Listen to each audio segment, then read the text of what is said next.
nuestra vida personal.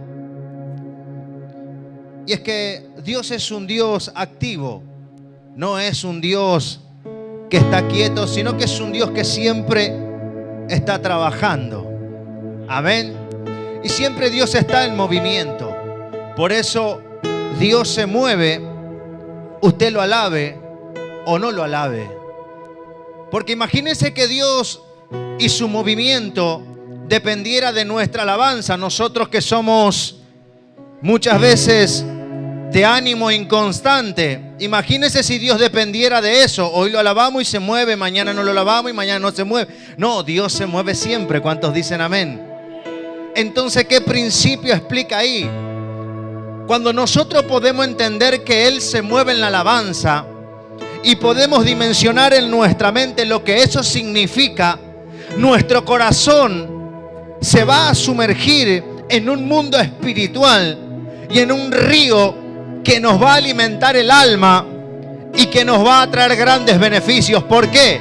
Porque Dios se mueve en la alabanza, usted lo alabe o no lo alabe. Dios se mueve, yo lo alabe o no lo alabe. Y entonces, ¿qué es lo que pasa? Que cuando la iglesia lo alaba, Él se manifiesta. Por eso es importante entender que Dios está aquí, que Dios se está moviendo. Pero cuando la iglesia entra en adoración, cuando la iglesia entra en alabanza, cuando la iglesia dice gloria a Dios, Dios se manifiesta, Dios se hace presente y Dios se hace visible. Y eso es algo que la iglesia tiene que entender, porque cuando Dios se manifiesta, los que somos bendecidos somos nosotros. Vea su nombre.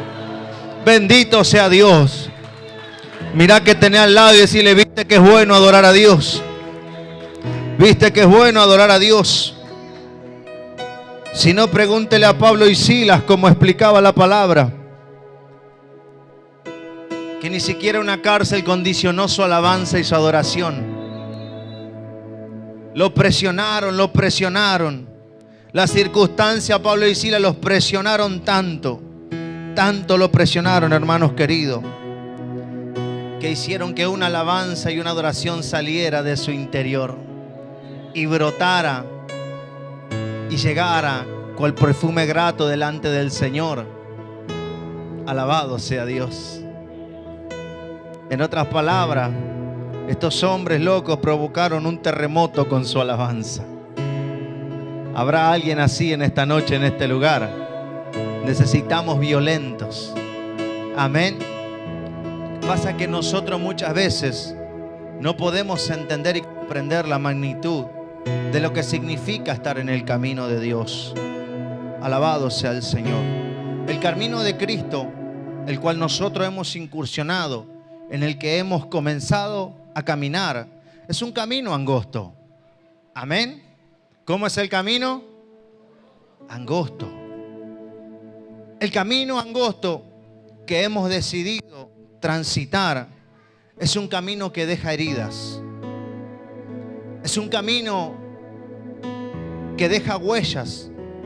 Es un camino muchas veces de un tinte injusto a nuestro pensar. Pero todo aquel que camine por este camino, a pesar de que arrastre heridas, a pesar de que arrastre marcas que el camino le va dejando, eso lo va preparando para que la puerta se abra el día en que Él llegue a la meta.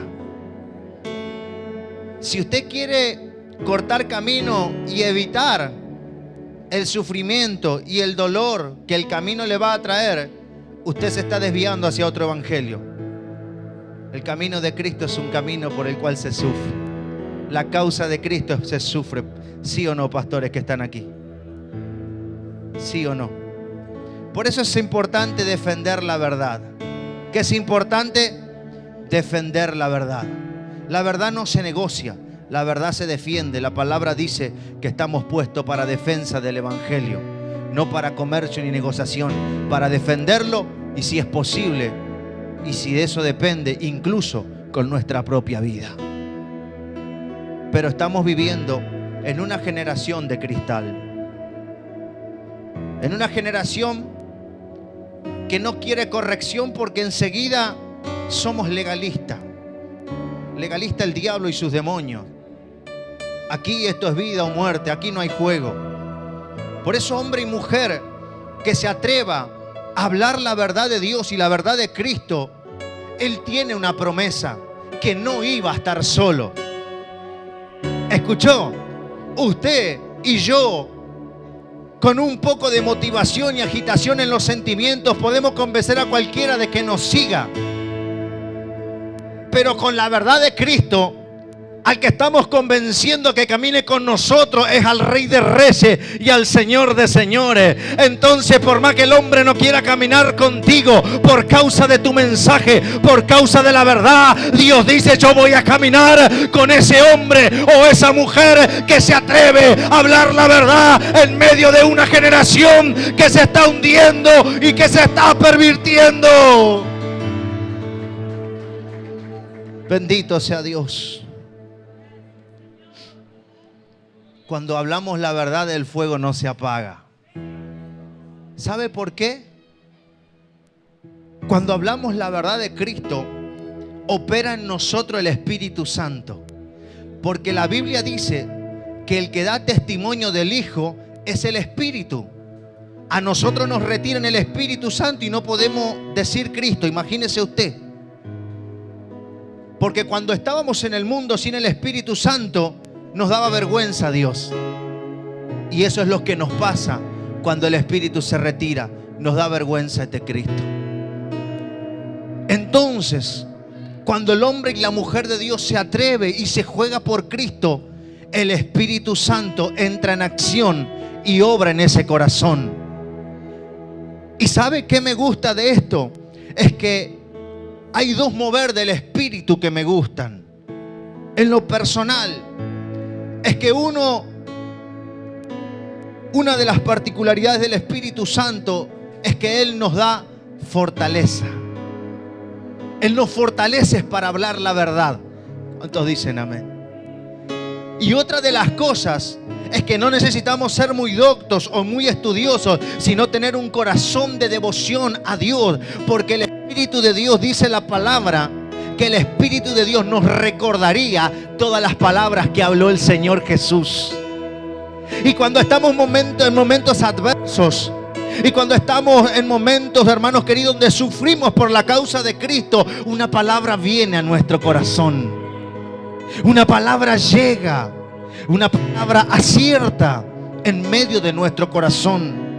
Eso no proviene de las emociones. Eso no proviene, hermanos queridos, de la agitación de un momento. Eso proviene del Espíritu de Dios, por causa de alguien que está dispuesto a jugarse por la verdad. Y aquel que se juega por la verdad no está solo, no está huérfano. Nunca, hermano querido, si se levanta a defender la verdad, estará solo. Necesitamos hombres y mujeres dispuestos a entregar su vida por la causa de Cristo. ¿Cuántos dicen amén? Bendito Dios. Se excusa que nació en este tiempo religioso, legalista. Religioso, legalista. Esas palabras que se levantan para confrontar el mensaje de verdad han apagado a muchos. Han apagado a muchos. Hoy el hombre y la mujer de Dios, no, este mensaje, y evalúa el mensaje que recibió del cielo. Ey, eso no se evalúa, eso no se negocia. Todos dicen amén. Y empiezan ahí y empiezan a escribir. No, el mensaje no se busca, el mensaje se recibe. ¿Cuántos dicen amén? Si Dios te manda a hablar algo, escuche esto, Dios te manda a hablar algo y tú lo hablas, no estás hablando lo que tú quieres, estás hablando lo que Él quiere. Y si tú hablas lo que Él quiere, el responsable por ti no eres tú, es Él. ¿Cuántos dicen amén? Por eso cuando Dios te manda, habla, que el responsable por ti es el Rey de Reyes y el Señor de Señores. ¿Cuántos dicen gloria a Dios? Alabado sea el Señor. Vamos al mensaje en esta noche. Segunda de Timoteo, capítulo 3. Estoy muy agradecido al Señor por esta noche tan linda de poder estar aquí en familia. Amén. Es una honra, como dijo mi esposa, poder estar aquí, poder estar ante ustedes, y por la invitación de nuestros amigos, el pastor Emanuel, Leila, la pastora, que el Señor los bendiga grandemente. Es un gran privilegio para nosotros, amén. ¿Qué es lo que hace una tierra deseable? No son los adornos, no es la fachada. Lo que hace una tierra deseable es su presencia. Amén. Por eso mi esposa cuenta lo que estamos por empezar en San Vicente. Nadie se atrevió. Ahí vamos. Me pongo a mirar en todo el barrio. Escuche bien. ¿Cuántos van a orar por nosotros? En todo el barrio no hay una iglesia. ¿Sabe qué me dice la palabra a mí? Que cada uno de nosotros nos fijemos y tengamos cuidado cómo sobreedificamos para no meternos en la obra de nadie. Amén. Pregúnteme qué necesitamos para aquel lugar. Pregúnteme, ¿qué necesitas, Ariel, para aquel lugar? Fe en Dios. Es todo lo que se necesita. ¿Cuántos dicen amén? Hablábamos con mi esposa y le digo, nuestra preocupación va a ser que Dios esté aquí. Esa es nuestra preocupación, que Dios esté. Lo demás está en sus manos. ¿Cuántos dicen amén? Levántate y cree, porque tu Dios es grande. ¿Lo encontró? Segunda de Timoteo, capítulo 3. Mire, habla acerca del carácter de los hombres en los postreros días. ¿Usted está preparado ahí? ¿Su corazón está preparado para recibir palabra de vida, palabra de Dios? Entonces tomamos lectura para la gloria del Padre, del Hijo y del Espíritu Santo. Dice así la palabra del Señor. También debes saber esto, que en los postreros días vendrán tiempos peligrosos. ¿Qué vendrán? Tiempos peligrosos.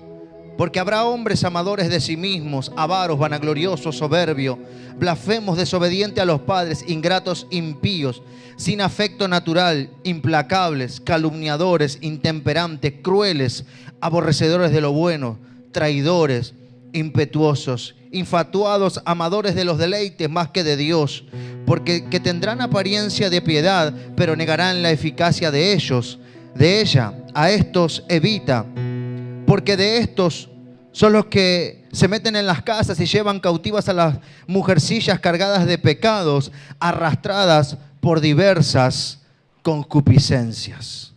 Diga conmigo, ay, ay, ay.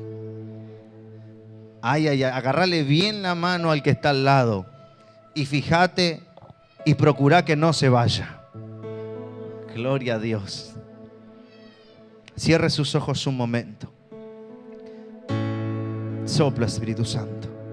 Amado Dios, tu palabra es verdad. Tu palabra es espíritu y vida. Jamás volverá a ti vacía. Porque tú mismo eres quien la prospera, Señor, en todos los corazones por la cual fue enviada, Señor. Hemos estado aquí, Señor, gozándonos en tu presencia, gozándonos, Señor, en tu palabra. Ahora, Dios, hemos preparado nuestro corazón como la buena tierra para recibir esta semilla incorruptible que traerá frutos en nuestra vida dignos de arrepentimiento, y nuestro fruto permanecerá, Señor, para vida eterna. Dios, riega esta semilla con el río de tu Espíritu Santo. Señor, en esta noche habla nuestra vida, porque necesitamos escucharte. Necesitamos saber qué tú esperas de nosotros. Necesitamos saber y conocer la instrucción de un Padre. Necesitamos, Señor, que tú en esta noche hables a nuestra vida. Por eso estamos expectantes y deseosos de escucharte. Te damos gracias, Señor. Y permíteme, Dios, en el nombre de Jesús, entrar en tu palabra, poder caminar en la revelación de tu Espíritu Santo, Señor. Y extiende tu mano, Padre, tocando los corazones, haciendo milagros, prodigios, Padre, y maravillas en medio de este pueblo tan lindo. Y pase lo que pase, Señor, te daremos la gloria, porque a ti te pertenece, porque tuya es, Señor. Te damos gracias, Dios mío, en el nombre de Jesús. Amén, amén. Y la iglesia de Cristo dice, amén. Gloria a Dios. Hermanos, esta es una carta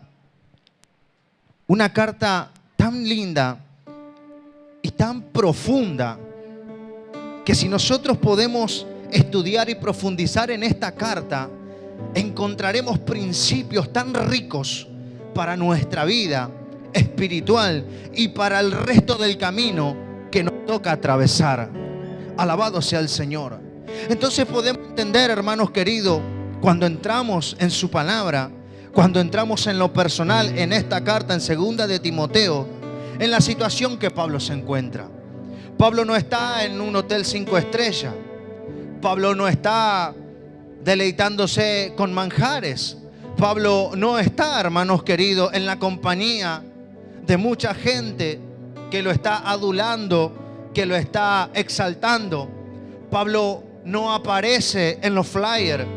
Pablo no está, hermano querido, en las agendas. Pablo está sufriendo por el evangelio. Pablo se encuentra en la cárcel en Roma.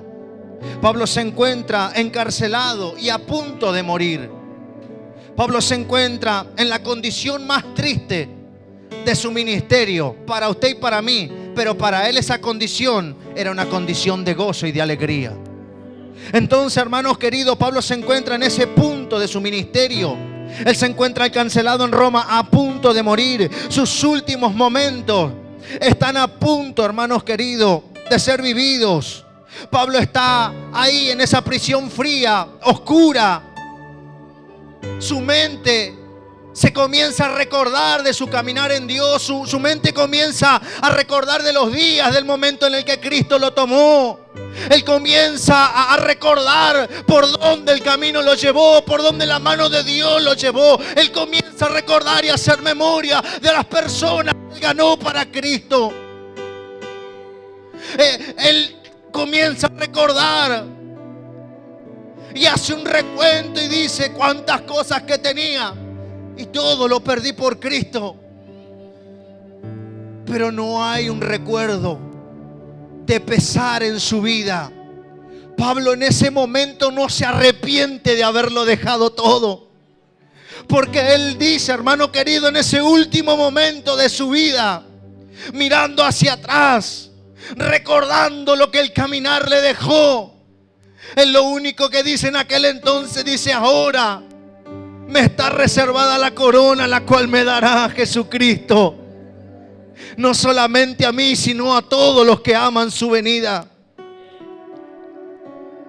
Entonces está ahí, en esos momentos, sin preocupación, expectante, esperando el galardón que Jesucristo le prometió, por el cual Él sufrió, por el cual Él padeció, por el cual Él renunció a muchas cosas en su vida, por la cual lo volvería a hacer si le dieran la oportunidad de elegir. Pero en medio de ese momento nace una preocupación en su corazón.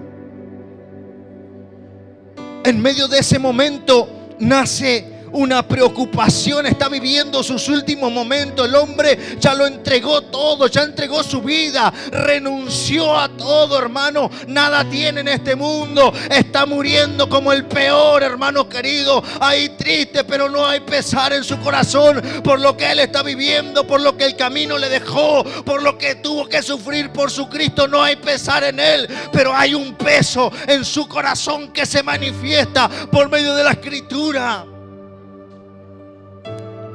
Y es ese deseo, hermano querido, de darle un consejo a su hijo amado y amigo en la fe, llamado Timoteo. Entonces le dice: Timoteo, debes saber esto, hijo. Debes saber esto, hijo, que en los postreros días, en los últimos días, vendrán tiempos peligrosos. Y sabe que cuando Dios me ministra con esta palabra, hermanos queridos, rompe mi corazón. Porque cuán errados estamos muchas veces de pensar que es el peligro en nuestra vida. El peligro, hermano querido, no es la delincuencia que está aumentando, porque Cristo dijo, ese es el cumplimiento de su palabra, que la maldad aumentaría. El peligro no es la guerra, hermano, que se está a punto de desatar, los rumores que estamos viendo en la tele. Eso no es peligro, eso es el cumplimiento de lo que Mateo 24 dice. Eso es una señal. Entonces Pablo le dice, van a venir tiempos peligrosos. ¿Y qué identifica Pablo con el peligro? ¿Cuál es el peligro que le preocupa a Pablo? A Pablo no le preocupa la guerra. A Pablo no le preocupa, hermano querido, la enfermedad. A Pablo no le preocupa su prisión. A Pablo no le preocupa lo que está viviendo. A Pablo le preocupa los hombres que se van a levantar en este último tiempo.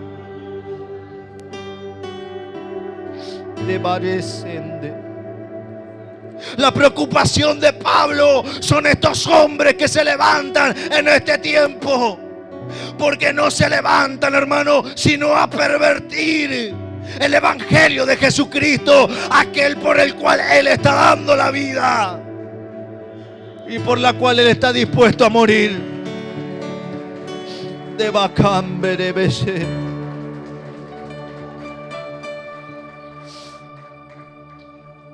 Y no podemos dormir. Necesitamos hombres y mujeres que se levanten a defender este evangelio. ¿Cuántos dicen amén? El evangelio real te va a traer rechazo, hermano. Te va a traer rechazo, te van a dejar solo. Nadie va a creer en ti, hermano. Nadie estará contigo. Pero dijo Pablo en un principio maravilloso y en una enseñanza profunda: esta leve tribulación momentánea, lo único que hace en mí es producir un peso de gloria cada vez más grande. ¿Cuántos dicen gloria a Dios? Por eso Pablo le instruye a Timoteo y lo alienta a retener la enseñanza que recibió de él, porque él mismo procuró, hermano querido, con su vida, que el evangelio mantuviera su pureza. Y es lo que la iglesia necesita entender, que tenemos que levantarnos a defender la pureza del evangelio. El evangelio que nos cambió, hermano. ¿Sabe qué? A nosotros no nos cambió una mujer, un hombre. No nos cambió un mensaje bonito. No nos cambió la ayuda de la sociedad. A nosotros, hermano, no nos cambió el amor de papá, el amor de mamá. A nosotros no nos cambió un amigo, una amiga. A nosotros nos cambió el Espíritu de Dios cuando vino la verdad a nuestra vida y nos hizo reconocer que estábamos mal, que éramos pecadores. Eso es lo que nos cambió. Usted no necesita estrategia de hombre. Usted no necesita meter la mano en el mensaje. Usted solamente tiene que declarar lo que el mensaje en sí lleva poder. ¿Cuántos dicen amén? Porque sus palabras son espíritu y vida. Pero ese está duro. Ese está duro, ese no quiere saber nada con el evangelio. ¿Qué dice su palabra? ¿A Dios se le cree o no se le cree? Acá no hay término medio. Y en su palabra encontramos toda la respuesta. ¿Cuántos dicen amén? El problema es que muchas veces estamos ausentes de palabra en nuestra vida y no tenemos cómo confrontar las mentiras y las artimañas del enemigo. Y no podemos destruir sus argumentos porque la verdad nos hace falta. Pero aquel está duro. Aquel no quiere. Y empezamos a ver con ojos naturales y no de fe. Aquel está duro. Aquel no quiere venir. ¿Quién más duro que Pablo? ¿Y qué dice su palabra? Que su palabra es como martillo. ¿Que qué? Que quebranta la piedra. Alabado sea el Señor. Tú dile la verdad y deja que el resto lo haga Cristo. Dile la verdad y deja que la verdad lo martille. Cuando estuvimos mal y alguien nos dijo una palabra de corrección y de verdad, dígame si no nos fuimos con esa palabra golpeando en nuestro corazón y en nuestra mente, hasta que tuvimos que reconocer que estábamos haciendo mal delante de su presencia. Entonces, cuando reconocimos y abrimos el corazón, Él pudo consumar la obra. Es lo que la iglesia necesita entender, que el mensaje del evangelio es un mensaje de verdad, es un mensaje de vida, es un mensaje de transformación y de cambio. Alabado sea el Señor. Pablo le dice: es necesario que sigas esta enseñanza que tú recibiste. Y le dice: y no te avergüences. ¿Escuchó? Y no te avergüences. Lo que tú recibiste, reténlo. Lo que tú recibiste, la enseñanza que recibiste, guárdala, defiéndela y no te avergüences de sufrir por ella. No te avergüences de sufrir por la verdad. No te avergüences de sufrir por la justicia y la verdad de Jesucristo. Porque eso es lo mejor que nos puede pasar como cristianos. ¿Sí o no? Lo mejor que nos puede pasar como hijos de Dios, como hombres y mujeres de reino, es sufrir por causa de la justicia y de la verdad. La generación de cristal no está preparada para eso. Es una generación ofendible, que no tiene cimiento, que no tiene raíces. Es por eso que usted sale a predicar. Ya le dije esto, se lo repito.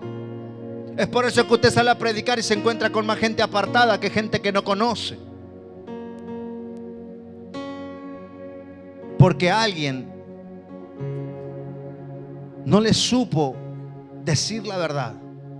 Y necesitamos hombres y mujeres que digan la verdad. Porque sufrir por la justicia, sufrir por la verdad, trae gozo y paz en nuestra vida. Una cosa es sufrir, hermanos queridos, porque estamos pasando un momento de enfermedad y estamos confiando en Cristo, pero nuestro sufrimiento viene por causa de esa enfermedad que estamos padeciendo. Otra cosa es sufrir, hermanos, cuando perdemos un ser amado, un ser querido. Ese es un sufrimiento natural que viene a nuestra vida por una pérdida, porque ya no lo vemos más. Hermano querido, sufrir, podemos sufrir porque perdimos el trabajo, porque nuestra economía está colapsada, y eso muchas veces trae sufrimiento a nuestra vida. Pero sufrir por la causa de Cristo es totalmente diferente. Sufrir por la causa de Cristo es defender la verdad. Sufrir por la causa de Cristo, hermano querido, es sufrir por la justicia, porque este camino muchas veces te parece injusto, te parece, hermano querido, que no es justo. Pero cuando el camino te parezca injusto, recuerda que tu galardón no está aquí en la tierra, tu galardón está en el cielo. Te está esperando allí la corona que Cristo mismo preparó para ti. Alabado sea el Señor. Por eso aquel que sufre por Cristo está siendo preparado para ser coronado. ¿Cuántos dicen amén? Si sufrimos con Él, ¿qué dice? También reinaremos con Él. Te hablan mucho de reinado, pero poco de sufrimiento. Nunca te dijeron que un ministerio, agárrese bien fuerte, nunca te dijeron que un ministerio,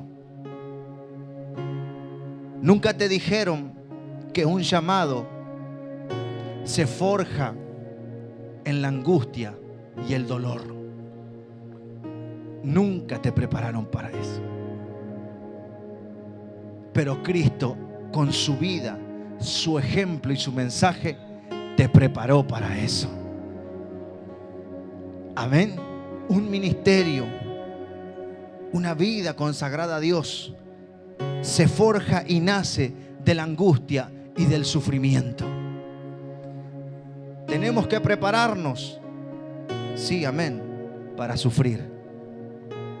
Amén. Porque dice la Biblia en el libro de los Hechos que es necesario que a través de muchas tribulaciones entremos al reino de los cielos. Amén. Por eso es importante que podamos entender, hermano, que tenemos que defender la causa de Cristo. Así nos cueste el pellejo, así nos cueste la invitación, así nos cueste lo que nos cueste. El hombre de Dios que está dispuesto a defender la verdad, jamás la va a negociar. Amén. Y esta clase de sufrimiento es totalmente lo opuesto a querer agradar a los hombres. Porque si fuera, dice la palabra, que si tratara de agradar a los hombres no sería siervo de Cristo. ¿Qué busco yo ahora? ¿El favor de los hombres o de Dios? ¿Qué buscas tú?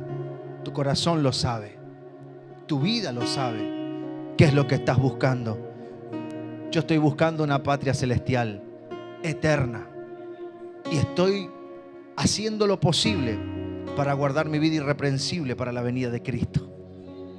¿Cuántos dicen amén? Entonces, estas enseñanzas me sirven, tal vez no para alcanzar lo que quiero en esta tierra, pero sí para alcanzar lo más importante, que es la gloria eterna que me espera con Cristo. ¿Cuántos dicen amén? Comienza a evaluar en tu corazón qué es lo que tú quieres. Comienza a evaluar en tu corazón hacia dónde ha tomado rumbo tu vida. Esta es una gran carta para los jóvenes. Mire, note usted, es una gran carta para los jóvenes que están llamados para el servicio aquí en la iglesia y en el ministerio. Porque Pablo le da instrucciones específicas de cómo caminar dentro de la iglesia y cómo caminar fuera de la iglesia, siendo siempre un ejemplo para los demás. ¿Cuántos dicen amén? Note usted que Pablo le está diciendo en un momento, en una de sus cartas le está diciendo lo que aprendiste. A Filipenses le dice, lo que aprendiste, lo que viste, lo que oíste y lo que recibiste de mí,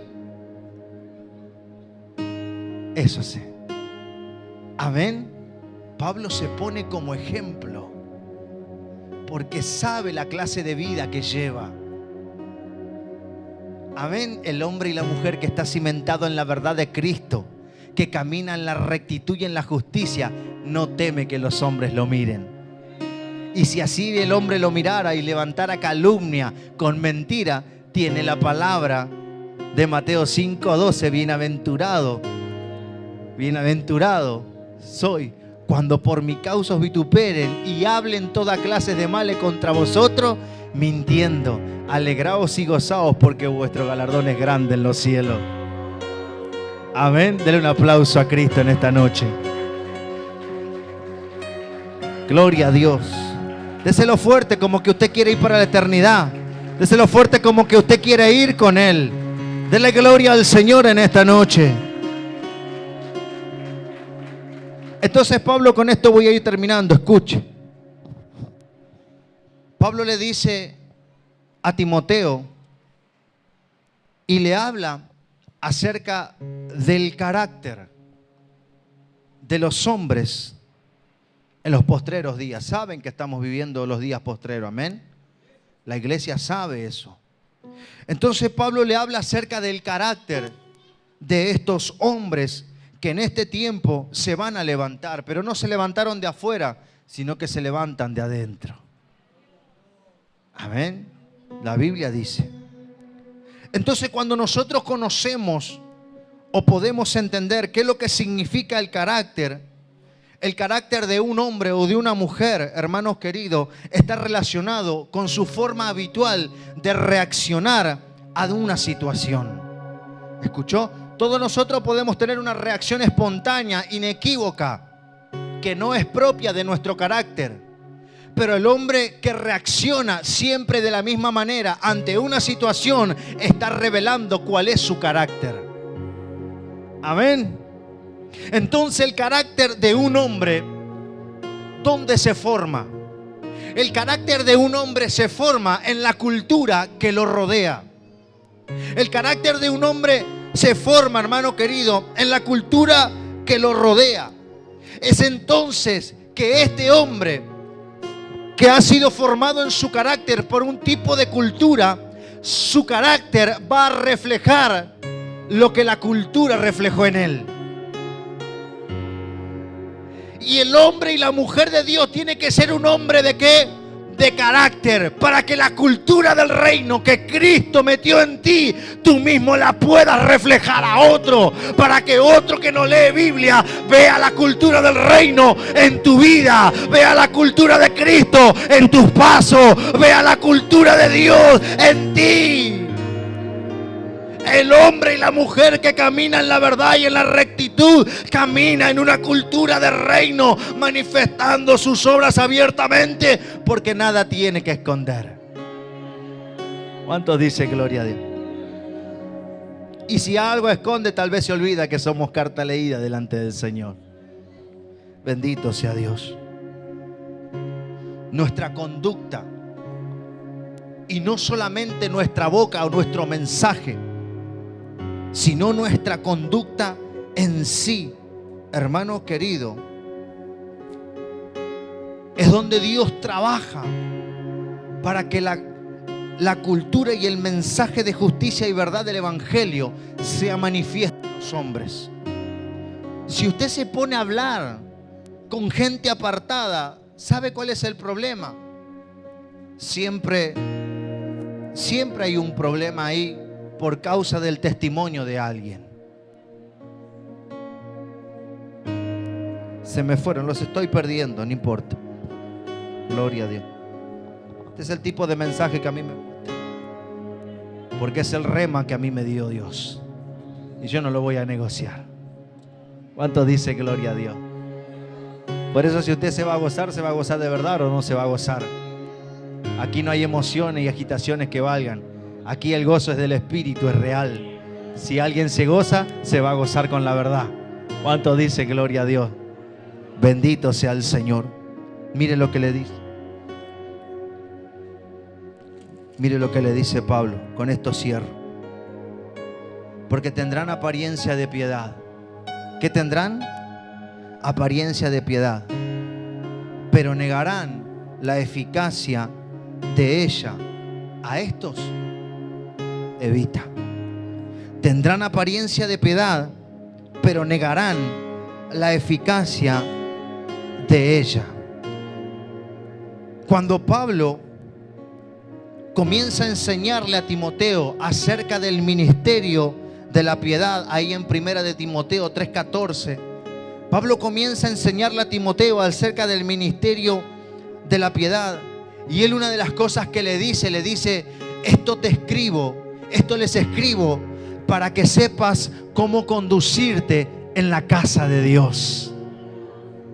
Aquel que vive de apariencia no sabe cómo conducirse en la casa de Dios, porque a pesar y por más que procure aparentar, sus pasos están revelando cómo está caminando. Aquel que camina incorrectamente en un lugar donde la verdad está siendo predicada, sus pasos revelan que no está caminando de forma correcta. Pablo le está diciendo, hay hombres, hay mujeres que están mirando tu conducta, Timoteo. Tienes que estar atento, porque tu testimonio y tu conducta puede dañar a otro. Y es ahí donde me recuerda la palabra donde dice el Señor Jesús hablando a sus ministros y le dice, ay del que venga a tropiezo, ay por aquel que venga a tropiezo, mejor que se ate una piedra de molino y se eche en el fondo del mar. Mire lo que hace, hermano querido. Mire lo que nos toca si como ministros de Dios hacemos tropezar a un pequeño. Seamos hombres y mujeres de conducta, de justicia y de verdad. Eso es ser un hombre de reino, una mujer de reino, una mujer de carácter, de conducta, de justicia y de verdad. Esos son hombres y mujeres de reino. ¿Cuántos dicen gloria a Dios? Entonces Pablo le dice: yo te escribo esto para que tú sepas cómo conducirte en la casa de Dios. ¿Pablo amaba a Timoteo o no lo amaba? Imagínese lo que Pablo le podía haber dicho a Timoteo.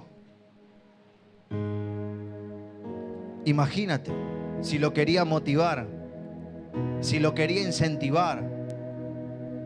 Porque a Pablo no le importaba en sí principalmente que Timoteo hiciera, sino que él sea. ¿Entendió? Hay mucha gente haciendo, pero no siendo. Y eso es un peligro. Porque nosotros debemos ser antes de hacer. ¿Cuántos dicen gloria a Dios? Y Pablo estaba viendo todo esto. Entonces Pablo estaba viendo, usted lo puede encontrar ahí en los primeros escritos de Pablo a Timoteo, que le dice Pablo: no te avergüences, no tengas temor, sufre penalidades. Había una inseguridad, había un miedo en Timoteo. Aviva el don del fuego que está en ti. ¿Por qué? Porque eso era lo que lo iba a hacer permanecer en la verdad y en la justicia. Y cuando descuidamos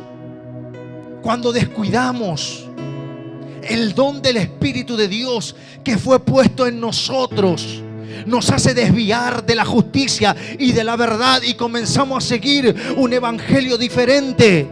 Comenzamos a diluir el evangelio, el mensaje comienza a diluirse en nuestro corazón. Y no tenemos la autoridad, y no tenemos, hermano querido, el carácter de hablar lo que Dios nos mandó a hablar. Porque hay algo cierto, que Dios conoce todas las cosas. Amén. Y por medio de su palabra son reveladas todas las cosas. Porque la palabra es certera, es viva y es eficaz.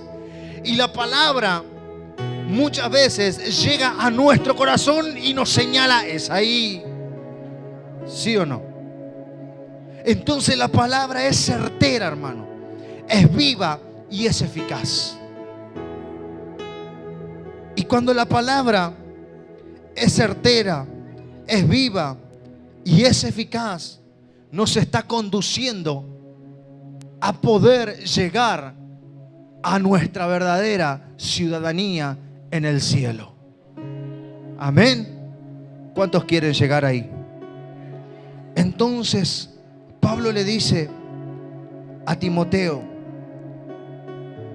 ahí en Timoteo, 1 Timoteo capítulo 4 verso 7, le dice: desecha las fábulas.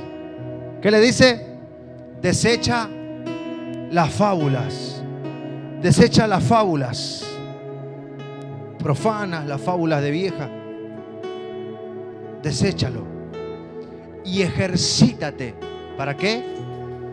Para la piedad. Ejercítate para la piedad. ¿Cuántos se van a ejercitar? Ejercítate para la piedad. Porque la iglesia es columna y baluarte de la verdad. La iglesia es columna y baluarte de la verdad. Entonces, cuando la iglesia habla la verdad, el predicador habla la verdad, puede entender algo. El predicador tiene que entender algo: que cuando nosotros estamos dando un mensaje, la palabra nos está escudriñando a nosotros, nos está desnudando delante de Dios. Y si usted está diciendo algo fuera de esta palabra, hermano, no quisiera estar en sus zapatos. Si usted está diciendo algo para agradarle a los hombres, para ganar un aplauso, para ganar, hermanos queridos, audiencia, hermano, no quisiera estar en sus zapatos. Arrepiéntase y vuélvase a la verdad y a la justicia y confiese su pecado para que Dios tenga misericordia de usted y pueda alcanzar salvación y vida eterna. Para eso murió Cristo, hermano querido. ¿Cuántos dicen gloria a Dios? Columna y baluarte de la verdad. La iglesia es columna y baluarte de la verdad. ¿Sabe cuál es la función de una columna? Sostener. Si la iglesia es columna de la verdad, lo que sostiene a una iglesia es la palabra de verdad. ¿Cuántos dicen amén? Y yo me pregunto, si el diablo entiende y sabe este principio, que la iglesia que está firme es porque ha cimentado su vida en la verdad de Cristo, ¿qué es lo que va a atacar el diablo? Si usted quiere derribar una casa, ¿qué va a atacar? Si usted quiere derribar una casa, ¿quién es albañil aquí? Lo que son albañil sabe. Y tampoco hay que ser muy docto en esto, ¿verdad? Si queremos derribar una casa, ¿dónde hay que pegarle? La columna. Le tiramos la pared, le tiramos la columna y derribamos la casa. Y la Biblia dice que la iglesia es columna de la verdad. Y lo que el diablo está haciendo es que le está pegando a la verdad.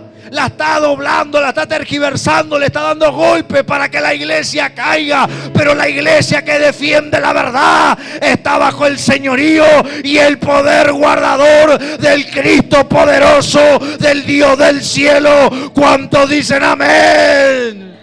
La verdad de Dios se debe defender. La verdad, la iglesia es columna y baluarte. Un baluarte es algo puesto para defensa y amparo. Y la Biblia dice que la iglesia es columna y baluarte.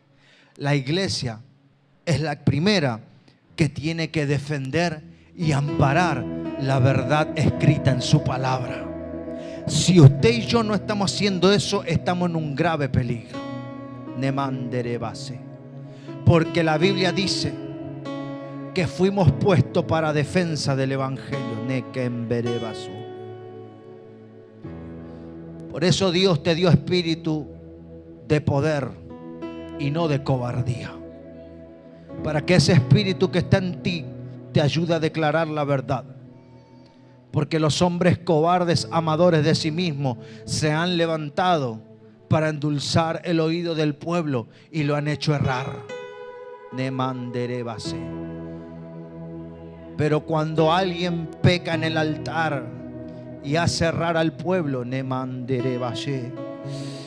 Dios siempre levantó uno para que el huevo vuelva a conectarse. Dios siempre levantó uno, hermanos queridos.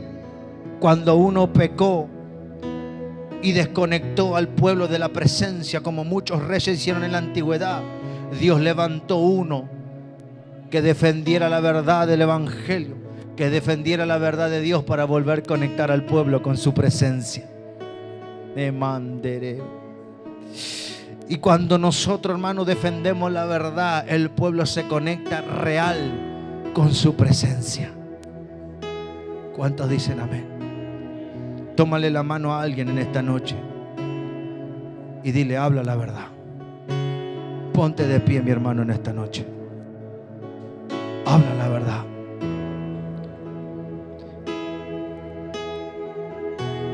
¿Sabe qué dice la verdad? Le voy a hacer un poquito más bíblico. Y aunque a usted le parezca drástico, es algo que la Biblia dice. La Biblia dice que los cobardes, ¿qué pasará? No, dice, los cobardes no heredarán el reino de Dios. Por eso es importante que usted, mi hermano, en esta noche medite en su corazón. Cada vez que usted camine en la verdad, usted será la herramienta y el instrumento que Dios use para conectar su presencia con alguien. Si usted no camina en la verdad, si usted no es un cristiano real, lo que usted va a conectar son puras emociones, fanatismo, religiosidad, algo muerto que no dará fruto. Y lo que nosotros necesitamos es tener fruto, y aquello que Dios nos deposita en nuestra mano, poder cuidarlo. Y lo que Él nos encomendó es su palabra. Lo que Él nos encomendó es su palabra. Por eso es importante que usted entienda y se sumerja en su palabra y en su presencia. ¿Cuánto leemos la Biblia? ¿Cuánto tiempo pasamos con Él? Hablaba con mi esposa hace unos días. Somos personas que oramos 3 veces al día, nos presentamos delante de Dios y estamos ahí. Pero hay una realidad que Dios trajo a mi vida. Si Él se acerca a mí por medio de un hermano y me preguntare, ¿cómo está tu vida de oración? Y el hermano Ariel ora 3 veces al día con su esposa, está bien. Dentro nuestro sabemos que no estamos siendo ni orando lo que verdaderamente debemos orar. Alabado sea el Señor. Por eso es importante que usted entienda que para subsistir y permanecer en un mundo espiritual necesitamos caminar con el mayor de los espíritus, con el Espíritu del Señor. ¿Cuántos dicen amén? Por eso cierre sus ojos y conéctese con Él por medio de su palabra. Comience a orar. ¿Sabe cuál es la oración más efectiva? No la oración que nace de nuestros sentimientos o nuestras emociones, sino la oración guiada por medio de su palabra. Cuando oramos de forma bíblica, es cuando nos conectamos con la presencia de Dios. Cierra tus ojos en esa noche y levanta tu mano. Adoremos al Señor. Varón, mujer, yo solo quiero decirte que Cristo cuenta contigo. Yo quiero decirte que Dios no se equivocó contigo. Tal vez las situaciones, la presión del momento, tal vez lo que estuviste viviendo hizo que te desviaras un poco del camino, del mensaje y de la verdad. El rechazo del hombre, el rechazo de la mujer, el miedo a que las puertas se cerraran por causa del mensaje que Dios puso en tu corazón. Pero quiero decirte algo. Cristo cuenta contigo en este tiempo para restaurar, para salvar.